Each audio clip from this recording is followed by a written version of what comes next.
کیا ہوا خان؟ اتنا اداس کیوں ہے؟ سگریٹ پر سگریٹ جلاتے ماجد پر ایک گہری نگاہ ڈالے دراب خان شال کندھے پر درست کرتا اس کے عین سامنے آ بیٹھا تھا۔ ماجد نے ایک زخمی نگاہ اس پر ڈالے نگاہیں پھیری تھی۔ حویلی سے نکلے اسے 2 دن ہو چکے تھے۔ ان 2 دنوں میں اسے کسی چیز نے اتنا نہیں ستایا تھا۔ خدا خان کی سنہری بھیگی آنکھوں نے ستایا تھا۔ انم کئی بار اسے کالز کر رہی تھی جنہیں اگنور کرنے کے چکروں میں اس نے موبائل ہی آف کر دیا تھا۔ یاروں سے کیسی پردہ داری ہے حسین؟ دراب خان نے اسے جتایا تھا کہ وہ اس کے سامنے بیٹھا تھا اور ماجد بجائے اسے اپنا درد بتانے کے لب سیے بیٹھا تھا۔ یہ تو اس کی دوستی کی توہین تھی۔ بھابھی کی وجہ سے پریشان ہے کیا؟ دریاب نے بغور اس کے سیاہ آنکھوں میں دیکھتے پوچھا تھا۔ وہ غالباً انم کی بات کر رہا تھا۔ حسین نے سر جھٹکا تھا۔ میں کیوں اس کے لیے پریشان ہونے لگا؟ وہ چھوٹی بچی تو نہیں؟ انداز میں صرف اور صرف غصہ اور خفگی بھری پڑی تھی۔ دراب اس کی بات سمجھتے مبہم سا مسکرایا تھا۔ مجھے تو لگا تھا کہ ہدا بھابھی چھوٹی بچی ہی ہے۔ دراب نے جتایا تو حسین نے ٹھٹک کر اسے دیکھا تھا۔ بھابھی تو اب بھی وہی ہے جو تیرے شرعی نکاح میں ہے۔ دراب خان نے بنا کسی لگی لپٹی کے اسے سنایا تھا جس نے سر جھٹک ڈالا۔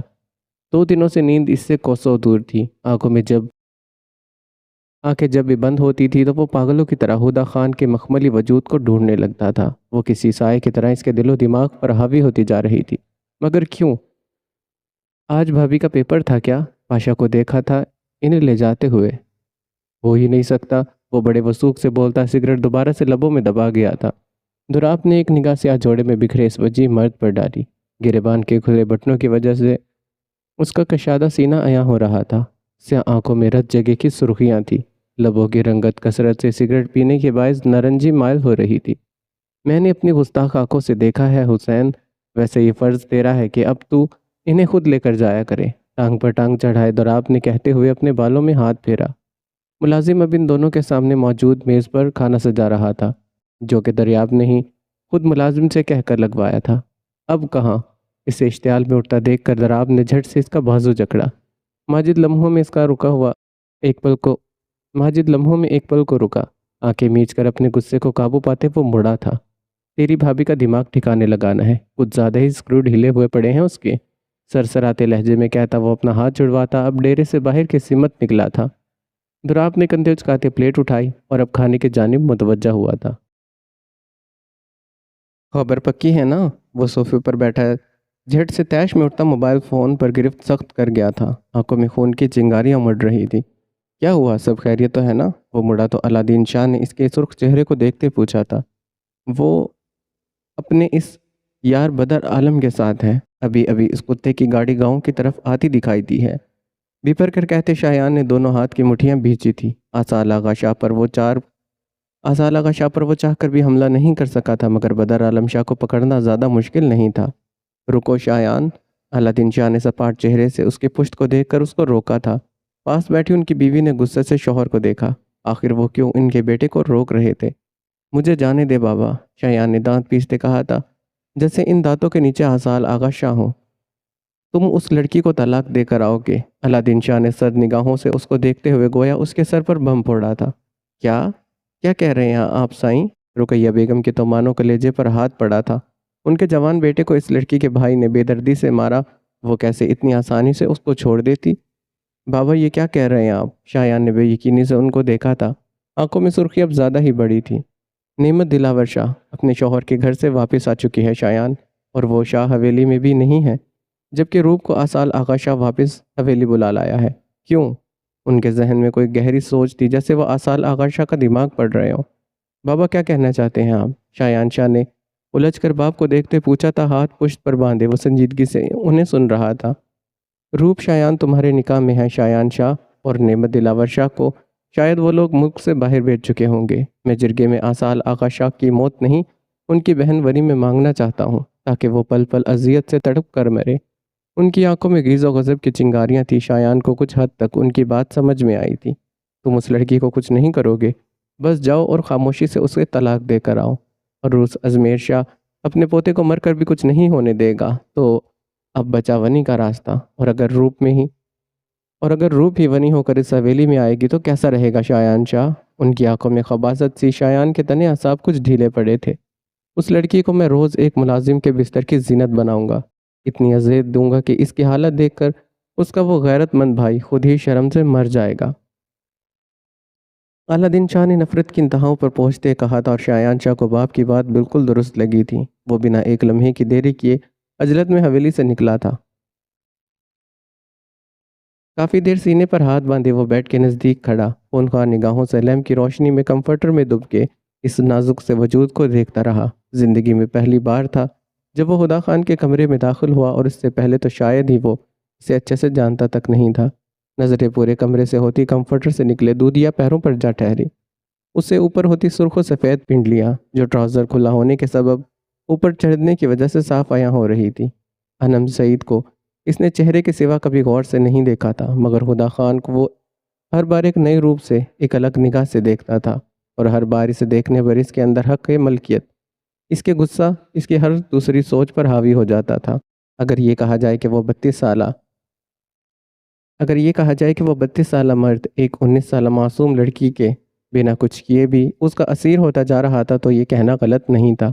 بھاری قدموں سمیت آگے بڑھتے اس نے لیمپ غصے سے آف کیا۔ سیاہ سرد نگاہوں سے کمفرٹر کو گھورتے اس نے ایک جھٹکے سے کمفرٹر اس کے وجود سے الگ کیا۔ ہدا خان توقع کے برخلاف ہڑبڑا کر آنکھیں کھول گئی تھی۔ سنہری سرخ ڈوروں سے بھری وہ کانچ سی شفاف آنکھیں۔ ماجد نے جھک کر اس کا دوپٹہ اٹھائے ہدا خان کے ہونٹوں پر باندھا تھا، جو اسے خیال سمجھتے یک ٹک اسے دیکھ رہی تھی۔ اب ہونٹوں پر کپڑا محسوس ہوا تو اس کی سنہری آنکھوں میں ایک پل کو بے یقینی اور خوف تہرنے لگا۔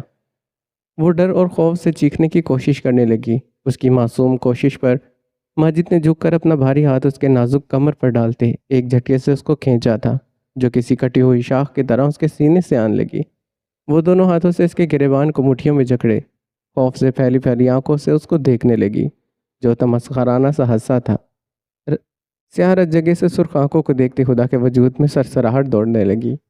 ہدا خان اپنے چہرے پر اس کی سلگتی سانسوں کی تپش محسوس کرتے چیخنے کی کوشش نہیں کرنی ڈارلنگ، تمہارا بھائی اس وقت اپنی بیوی کے پناہوں میں ہوگا، سو ریلیکس کرو، سپاٹ لہجے میں کہتے ماجد نے ایک گہری نگاہ اس لرزتے کپکپاتے وجود پر ڈالے جو کر اس کے لبوں پر بندھے کپڑے پر ہونٹ رکھے تھے۔ اس کی حرکت اس کا جان لیوا تھی کہ ہدا خان کا دل ایک بار رک کر دھڑکا تھا۔ پورا وجود لمحوں میں پسینے سے تر ہوا تھا۔ ماتھے پر چمکتے پسینے کے شبنمی قطروں کو انگلی سے چنتے ماجد نے اپنی کھردری انگلیوں سے ہدا خان کے دہکتے گالوں کو سہلایا تھا۔ اگلے ہی لمحے اسے بوری کی طرح کاندھے پر ڈالے وہ ابھی اس کے کمرے سے نکلتا اپنے کمرے کی جانب بڑھا تھا۔ 2 دنوں سے وہ اس سے دور تھا تو صرف اس لیے کیونکہ وہ ہدا خان کی آنکھوں میں آنسو دیکھ چکا تھا۔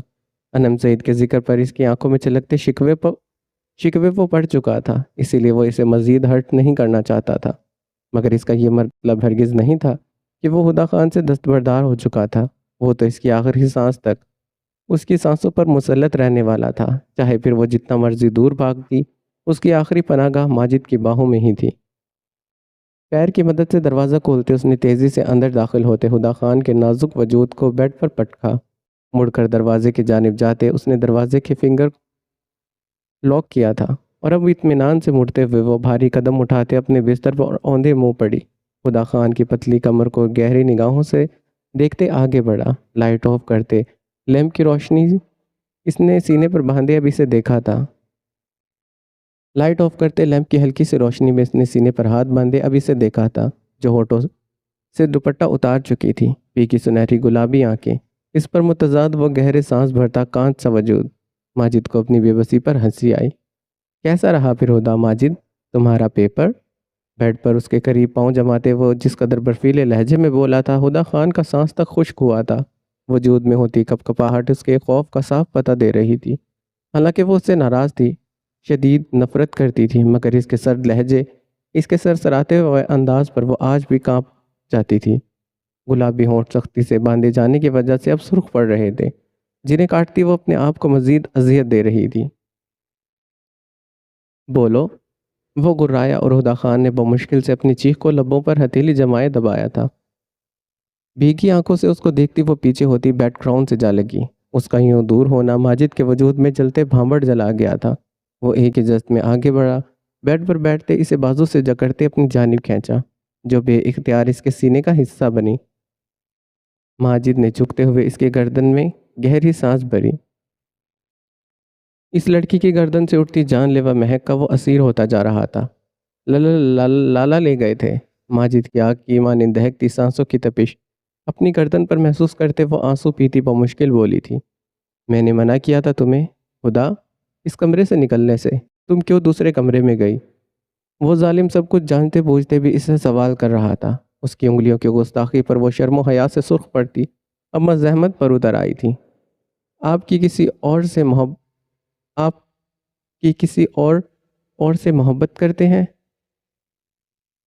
بہتی نگاہوں سمیت وہ اب اس کے کندھے پر سر ٹکائے روتے ہوئے پوچھ رہی تھی۔ کیا تھا اگر وہ معصوم تھی؟ کیا تھا اگر وہ اس سے چھوٹی تھی؟ کیا تھا اگر وہ اس کی شادی عام شادیوں جیسی نہیں ہوئی تھی؟ مگر جس طرح سے شب و روز ماجد نے اس پر حق جتایا تھا، وہ بھی تو اس کے لیے خوبصورت پاک جذبات رکھنے لگی تھی۔ دل میں ایک ننھی سی کلی کھلنے لگی تھی۔ نہیں تو کمال مہارت سے جھوٹ کہتے اس نے ہونٹ خدا خان کی گردن کی پشت پر بنے اس سے چمکتے تل پر رکھے۔ وہ ایک دم سے سسکی، مگر اس کے لفظوں میں وہ اس کی گستاخیاں بھول گئی تھی۔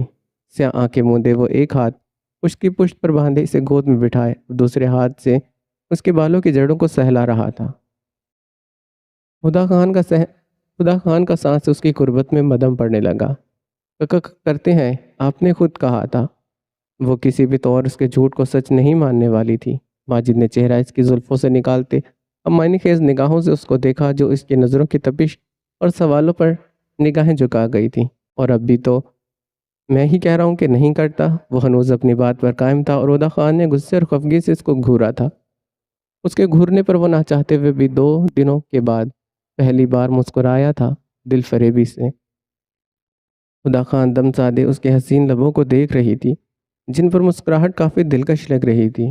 تمہارا ہی ہوں، چاہے تو کس کر لو، بے باکی سے کہتے اس نے چہرہ خدا خان کے نزدیک کیا، جس نے رونے والی شکل بناتے اب بے بسی سے اس کو دیکھا تھا، جس نے گہری سانس بھرتے کندھے اچکائے۔ ممم مورے، امو، لالا سب باتیں کر رہے تھے۔ آپ نے داجان کو بھی بتایا تھا کہ تمہارے لیے دوسرے اہمیت نہیں رکھنے چاہیے خدا ماجد، تمہارے لیے صرف میں ماجد کی ذات اہم ہونی چاہیے۔ جو میں کہوں بس اسے ہی سنو اور اسی پر ہی یقین کرو۔ دنیا جو بھی کہے اسے مت مانو، نہ ہی سنو۔ مگر آپ نے ہی تو کہا تھا۔ وہ اسے نرمی سے بیڈ پر لٹا کر خود لیٹتے ہوئے سے باہوں میں بھر چکا تھا، جب بے اختیار خدا نے اسے یاد دلایا۔ وہ تمہارے لالا سے کہا تھا، تم سے نہیں۔ تم سے تو کچھ اور کہا نا؟ وہ ابھی سے نرمی سے اس کی پشت پر رب کرتے ہوئے اسے سینے میں بھینچ رہا تھا، جو اس کی نزدیکی پر سانس روک روک کر لے رہی تھی۔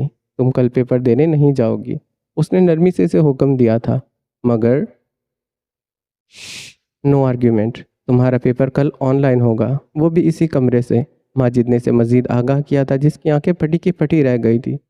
بس کرو ان بڑی بڑی آنکھوں سے گھورنا، اگر میں بہکا تو بعد میں تمہارے روکنے سے بھی نہیں رکوں گا۔ بے باکی کی ہر حد ختم تھی اس شخص پر۔ خدا خان کو اپنے کانوں سے دھواں نکلتا محسوس ہوا۔ خفت مٹانے کو وہ اسی ظالم کے سینے سے جا لگی۔ آپ ایک بار پھر سے بتائیں، آپ انم سعید سے محبت کرتے ہیں؟ وہ آنکھیں ہتھیلی سے رگڑتے اسے دیکھتے معصومیت سے پوچھنے لگی۔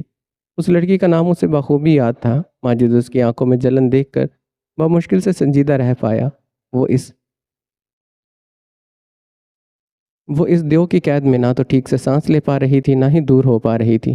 نہیں، ماجد کسی انم سعید سے محبت نہیں کرتا۔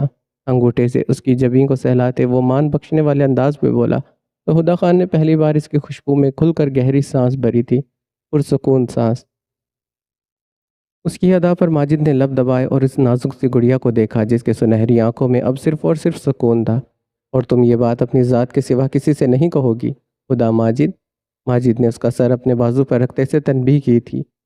قسم لے لیں کسی سے نہیں کہوں گی۔ وہ کھل کر مسکرائی تھی اور شفاف ہنسی میں اس کی آنکھیں بھی مسکرانے لگی۔